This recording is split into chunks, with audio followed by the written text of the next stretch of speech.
it's a sad day today in Arkansas athletics. We've lost a phenomenal mentor and coach, but also it's my thoughts are 100% with Ellen and Sean and Heather and Jeff in the immediate family. Their loss is 100 times more. So, just trying to wrap my arms around it and just hoping for the best, for the family, and just send my sincere condolences and also to to all his athletes and coaches that he worked with. It's a beautiful legacy, and I'm just thinking about those athletes and coaches that worked so closely with him, including Lance here, many years as a colleague. And I didn't have that privilege to spend that time with him, and just feel sad, for all involved, but know he's in a better place. I would reiterate that he is in a better place. Both Chris and I were able to see him on Sunday and visit with the family, and obviously our thoughts and prayers are with his immediate family, and also to his legacy of athletes. It was a testament to him how many athletes worked their way back to Fayetteville from across the country and sometimes across the globe to come see him because the word spread pretty quickly that things were kind of sliding downhill for him and his health. But I was very blessed to kind of be under his wing. I've always used the presentation when I'm asked to speak is that a lot of people are surprised that I, as tan as I was, because I was under his shadow for so long, and it was not a negative thing whatsoever. John was always a great mentor to anyone and everyone, but I had the privilege every lunch for almost 15 years. We ran together up on our trails that he created, and it was always a constant exchange of information. So it was almost like a clinic on a daily basis, and I was the benefactor, and obviously shared a lot of that with my athletes as well. But he was always very supportive. He always would reiterate, "Man, I can't coach women," and but he was a great coach for men. There's no doubt about it. He will be missed by one and all. Thank you. Nate, did you have a question? Yeah, I guess first, Chris, just the transition, how much did John help you during that? Because obviously following a legend wasn't easy with the legend right there on campus. He was wonderful, Nate. Always had a positive vibe. Every time that I talked to him, I've mentioned recently that, I feel badly that I didn't try to spend more time with him as I took over. Yet I knew the level of time and effort that he put in to his job, and I knew he had wonderful side business with the cattle business and all, and so I tried to give him as much space as possible, because you look at the time that he, the time that Ellen and shared her husband with all of us, and I just felt like they needed some time back. So I tried to be respectful of that. Selfishly, I wish I had spent a little bit more time, like Lance was talking about, but he would he would periodically come up to the track office and check in, and we did go for some walks, and he was nothing but 100% supportive of me and in the program, and was just super supportive, and it just made that transition a lot easier. It was much like when I hear the stories from his athletes, the looking, all they had to do was look in his eyes and they knew what they had to do and the level they had to go to get it done. And, I think I got that same look a couple times. And certainly I didn't want to, fail, fail what he had created. And so, I'm hoping that he's satisfied and appreciated some of the work that we've done. He's just been awesome to me. I guess, Lance, just how much really did he impact you wanting to come here, as far as just knowing what the men's track program and the success that track could have here? No doubt about it. I mean, one of the first people I met when I came on my visit to look at the job was with him. And I said, John, you've had unparalleled success. Do you think that could happen on the women's side? And he said, no doubt about it. But I'll make it real simple. You need to get some bell cows up front. And, that's kind of back to his cattle days, is that you always want lead, animals, and he called them bell cows. And don't try to mistake that you got to have some superstars to join your squad. But I think the one thing that impacted me most was how he created a culture on the men's team. Like Chris mentioned, all he had to do is give you a look and you knew what the expectation was. And I think that we've been able to do that now on the women's side as well. And many a time he would reach out and congratulate you, like, hey, when you win an SEC title or an NCAA title, he goes, hey, you got it going now, kid. And it was always kid to keep it going. Thanks. Bob, did you have a question? Yeah, I had a couple of it, kind of follow up on what Nate said. But Chris, I always got the impression that, John was like, hey, I'm here for you. All you have to do is ask, but he didn't want to be overbearing. Is that an accurate description? Yeah, absolutely. Yeah. Yep. I took it the same way on the other end.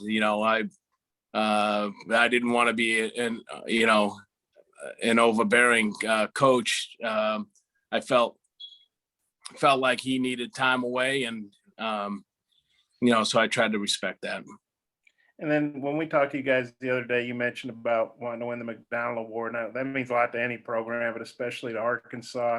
I don't want to put extra pressure on you, but does that have more meaning now? And how, I don't know, ironic is it that John passes away right here on the eve of the track championships? Yeah, I mean, it is so ironic.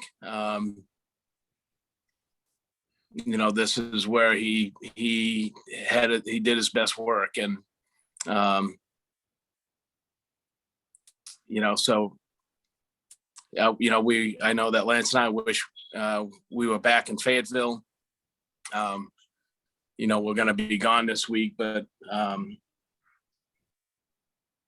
I lost the other part of the question, Bob. I'm sorry. Oh, I guess I said I'm not trying to put extra pressure on you, but you talked the other day about the McDonnell, award means a lot to you guys, understandably. No You doubt. don't have anybody to win that, but does that have maybe extra meaning right now?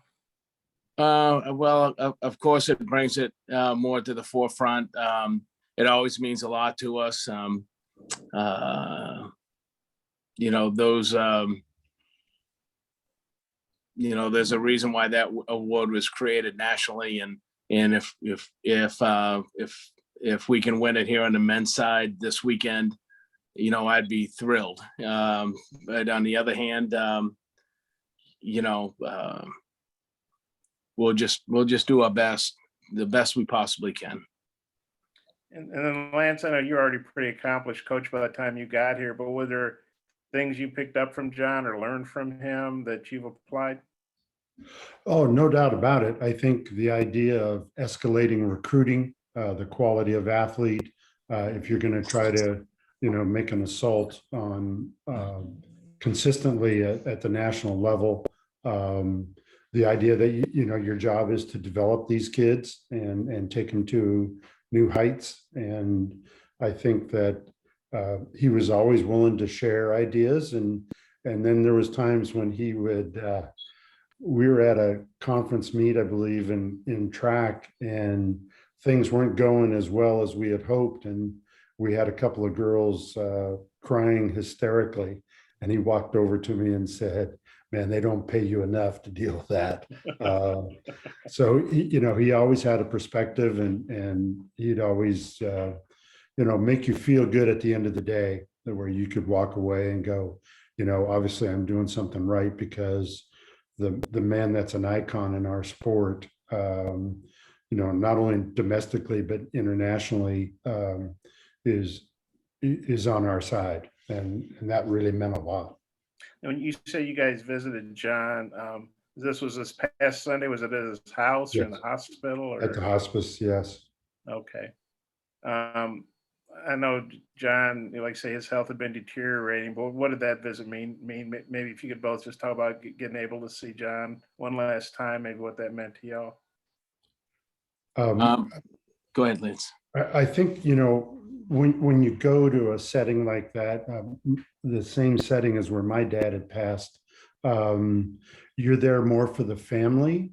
But, I just wanted to have one last opportunity to speak to him and let him know how much he meant to me and to, the Arkansas program, both men and women.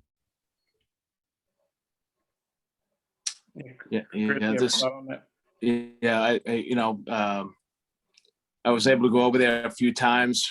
Cindy came over with me on Sunday as well. And so I was fortunate enough to be over there Sunday around 5:00, around 5:30, and a bunch of the athletes had arranged, the local athletes that are here in town arranged to go over. They had Stanley red wine on FaceTime,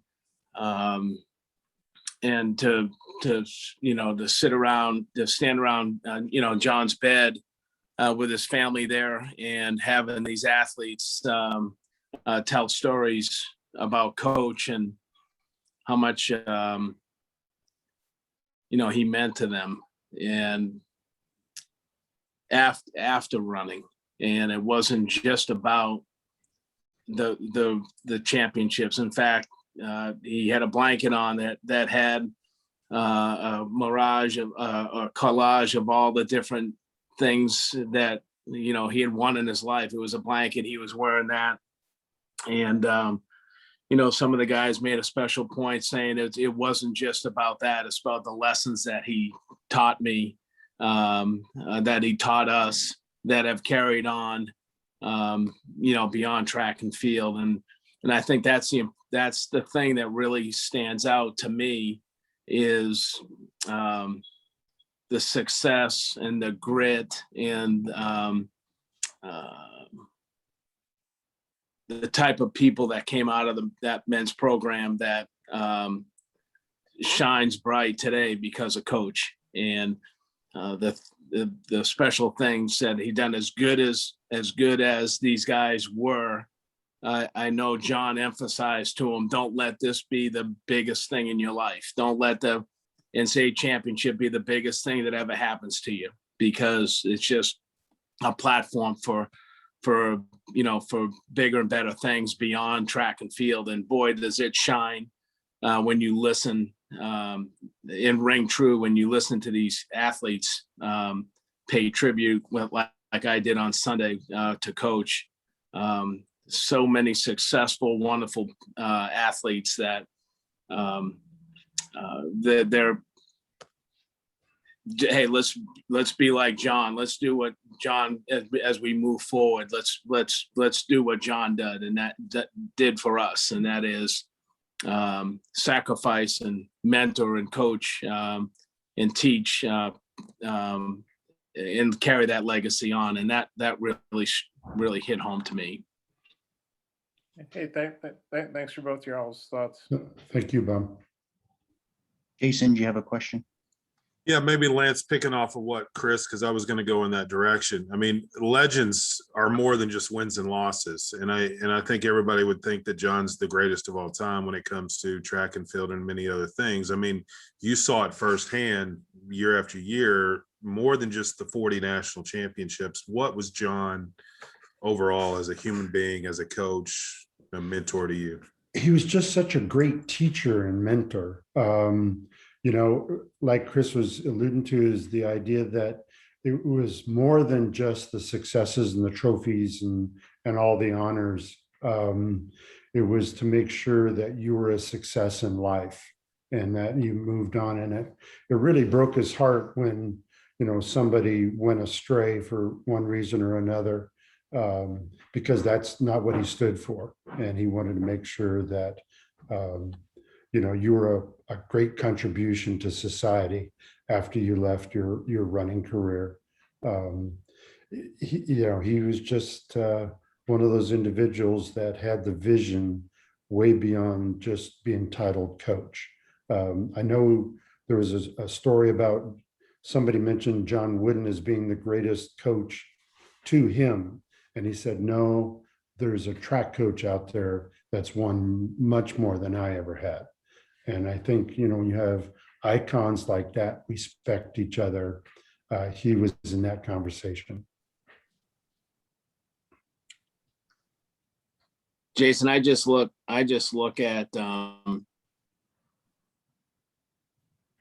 you know, I just look at how successful a husband and dad he's been, despite all the success, unprecedented success, just off the charts. When you know, that's hard to do when you have a family, and that's one of the things that really has struck out to me is you know, the love coming from Ellen and Heather and Sean and the family. You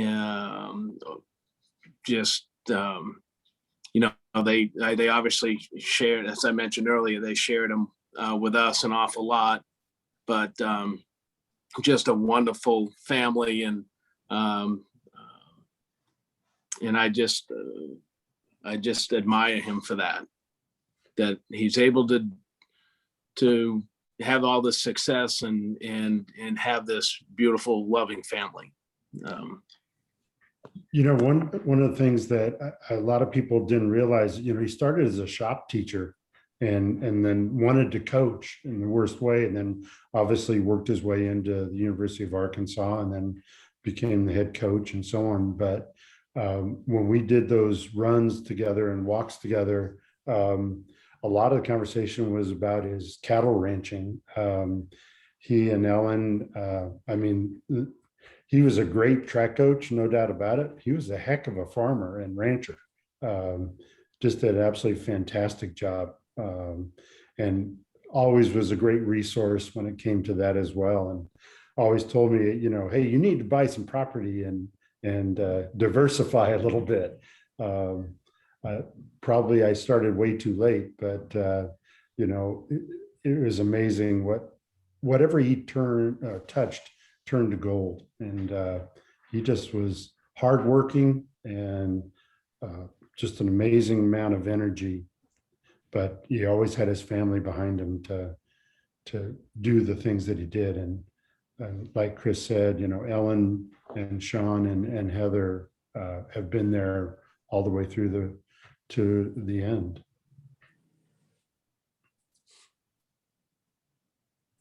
Eric, did you have a question? Yes, please. And first, my condolences, obviously, to both of you gentlemen, and obviously to the entire Razorback community. I really appreciate you guys taking the time. Either of you can I can answer first, but I mean, I just wanted to talk about. I mean, we know what his impact and his legacy is in Fayetteville and the University of Arkansas, but just in terms of how he changed the model for what what the sport is that we know collegiately. I mean, people throw around too loosely and almost without the right level of credibility about GOAT and Mount Rushmore and stuff like that. This guy changed the model and what we know of the sport today. And Chris, I just was maybe you could start with just talking about that impact that someone can have on on how to recruit, how to coach, how to interact with people, how to mentor people, which led to all the championships, but he completely changed the model for what we know sport as today. Well, yeah, and I think that was one of the things I learned from him. Watching him all the years at Northern Iowa. Obviously, I was chasing him from a long ways from behind, but always, you're looking at where the bar is the highest, and you're trying to reach that bar. The thing that made an impression on me, Eric, was in the awards named after him. He tried to win everything. He was a great track coach, obviously, phenomenal distance coach, but, he was a great track coach, and his goal was to win everything. And I think he brought indoor track to a new level when he got together with Don Tyson and they created that, the Tyson Center with the bank track, and just how that all came about, buying it from Toronto, Canada, and bringing it down, and then finally having somebody that again, John, when you look at him, he touched everybody, and I know Lance probably knows this more than me. It wasn't just track people in Fayetteville; it was every walk of life in Fayetteville that appreciated the winning and how what he brought for the state of Arkansas. And so when you look at the indoor track, he kind of changed that whole model with a banked indoor track, and it was a dedicated facility. And now look at what's happened across the country with that. And then you looked at the conference championships, and he would say, he's told me, hey, win the SEC meet, that comes first. That's the meet you got to win. Everything else, now times have changed a little bit, but everything else will come to will come together for you. And so he was very much a team guy. He wanted as many athletes involved as possible, winning championships. I think that's one reason why he loved the SEC meet and the Southwest Conference meet. Because it involved the most individuals. He was very succinct about when we put the John McDonnell Plaza and we put the poles, the structures up. He was very implicit that every name on the team had to be on that. It wasn't just the stars; everybody had to be on it, everybody's name. And so, I think that's how he changed the sport. And now there's an award named after him, and I think the Triple Crown is the hardest thing to win in track and field. And, his name is on the John McDonnell Program of the Year Award because of, that legacy that he created. He won everything. It was so impressive. And, Arkansas hit the lottery when they hired him. And maybe I hope that explains a little bit what I see. 100%.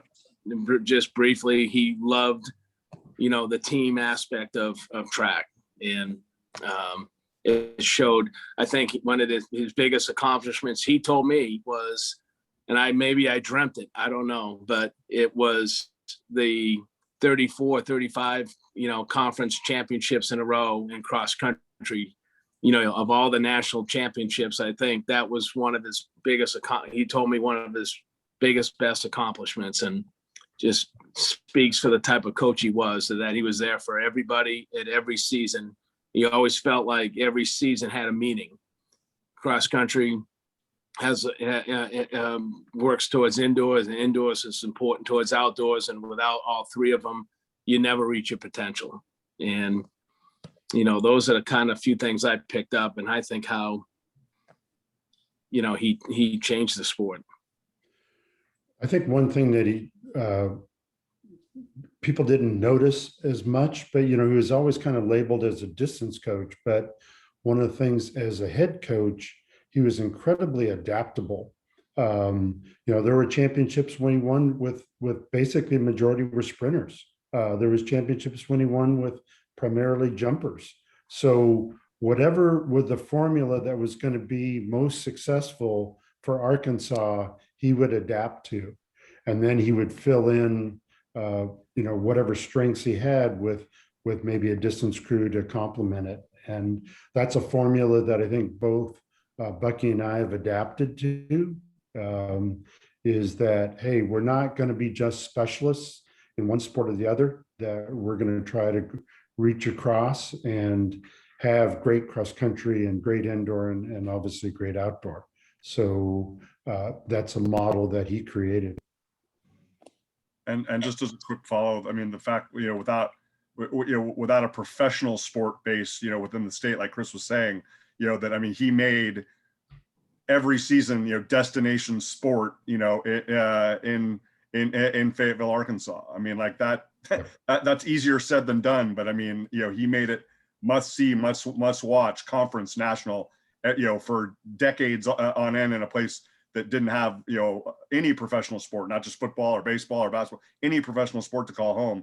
Lance, maybe you could piggyback on that. And then Chris, your thoughts? Yeah, I just think that, for the entire state of Arkansas, he gave world credibility that, Arkansas is something you better be proud of, because track and field was synonymous with winning. And, I've been fortunate enough to be on a lot of international teams, and we could be, somewhere across the world, and people would go, oh, do you know John McDonnell? And it's like, oh yeah, obviously. He was an international celebrity when it came to our sport. Yeah, I mean, what Lance just said there. I think we had Dorian Olray, a run of ours a few years ago, that was at a Grand Prix meet in Italy, had his Arkansas uniform on, and from the stands, people, he said I could hear people going "Woo Pig Suey" in Rome, and so I think that's the thing. That he did a great job of, as Lance was saying,